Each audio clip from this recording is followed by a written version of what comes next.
술 맡은 자는 다른 사람에게 술을 마시게 하는 자라는 의미로 시중 드는 자 이상으로 왕의 자문과 국정 논의의 대상자였습니다.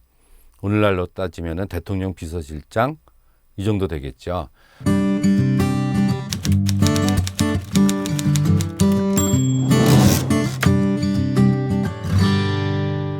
느헤미야도 이런 술 맡은 자로 등장을 하고 있지 않습니까? 오늘날 장관에 해당하는 아주 높은 위치입니다. 떡 굽는 자도 제사 음식과 관련해서 신성이 여겨졌던 직책이었습니다. 독살 음모가 횡행했었던 이런 고대 국가에서 신임받는 부하가 이 일을 맡아서 담당했습니다. 동시에 그도 국가 중대사에 관해서 왕에게 자문을 할 만큼의 고위 강료에 해당하는 직책이었습니다. 이들이 애굽 왕에게 범죄해서 감옥에 갇히게 됐는데 제목에 대해서는 구체적인 언급이 없고요. 이 친위대장 보디발 집에 있는 감옥에 갇히게 됩니다. 요셉과 함께 갇힌 것이죠. 이 보디발은 요셉에게 두 관원장을 수종들게 했습니다. 그것은 이들이 다시 복직될 경우에 본인 자신에게 정치적인 특혜를 베풀 수 있는 그런 위치에 있었기 때문에 그렇습니다. 요셉은 이들의 근심에 비까지 헤아리면서 최선을 다해서 섬기게 됩니다. 이것을 보면 전에는 형들의 마음을 헤아리지 못하고 자기 꿈을 자랑하고 있었던 자가 이제는 다른 사람의 불안한 마음을 눈치채고 공감하는 인물로 성장했음을 보여주고 있는 대목입니다. 이들이 각각 꿈을 꾸게 되고 요셉은 그들이 꾼 꿈에 대해서 해몽을 해주게 되는데 내가 해몽은 해주겠지만 그 해몽하시는 분은 하나님이심을 분명하게 합니다.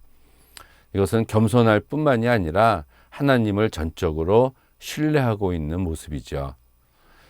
고대 애굽인들은 꿈을 통해서 다른 세계, 즉 죽은 이들은 물론 신들과도 접촉이 가능하다고 믿고 있었습니다. 꿈이 미래 문명을 예고한다고 믿어서 꿈의 상징들과 관련된 지식을 쌓아서 전문적으로 해석하는 사람들을 양성했고 해몽 사전이라고 할 수 있는 파피루스도 지금도 존재를 합니다. 요셉은 이들의 꿈을 해석을 해 주었는데 먼저 술 맡은 관원장의 꿈을 길조로 해석해서 3일 후에 석방될 것이고 석방돼서 복직이 되면 자신의 무죄를 증명해서 풀어나게 해달라고 부탁을 합니다. 근데 두 번째로 떡 맡은 관원장은 흉몽으로 해석을 해서 3일 후에 교수형을 당할 것을 이야기를 해줍니다. 이것은 진실을 그냥 바로바로 전해줌으로써 죽음을 준비할 시간을 준 것으로도 보여지죠.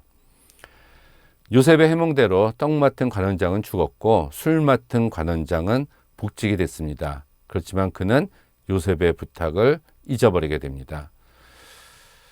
여기서 또 한 번 요셉은 좌절을 할 수도 있었겠지만 즉시 운명에 순종을 하는 모습을 보여주고 있습니다. 대단한 거죠. 아마 이것은 인간의 시간표가 아닌 하나님의 시간표를 기다리고 있었기 때문이 아니었을까요?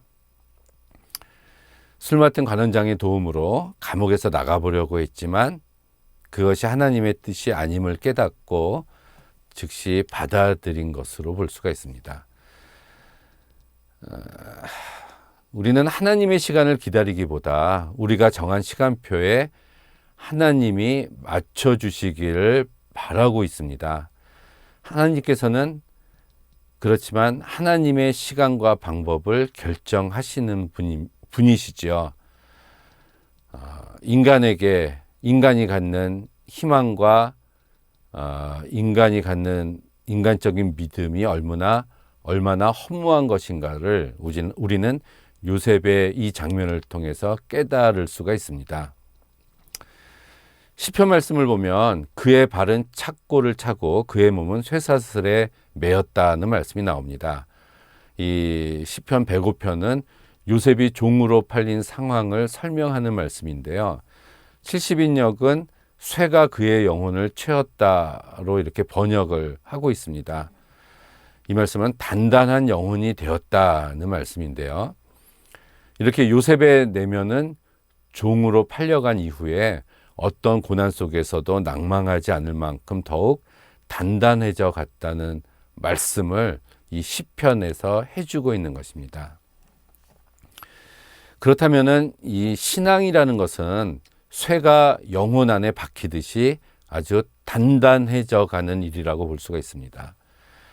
감미롭고 아름다운 천상만을 꿈꾸는 황홀한 일만은 아니라는 얘기죠. 시련과 어려움을 통해서 더욱더 단단해지고 굳세어져 가는 것이 신앙입니다. 그래서 우리들도, 저와 여러분들도 이제 인간에 대한 기대나 의지하는 마음을 버리고 오직 하나님만 의지하면서 굳센 믿음의 세계를 구축하며 하나님의 시간을 기다리는 자가 되도록 합시다.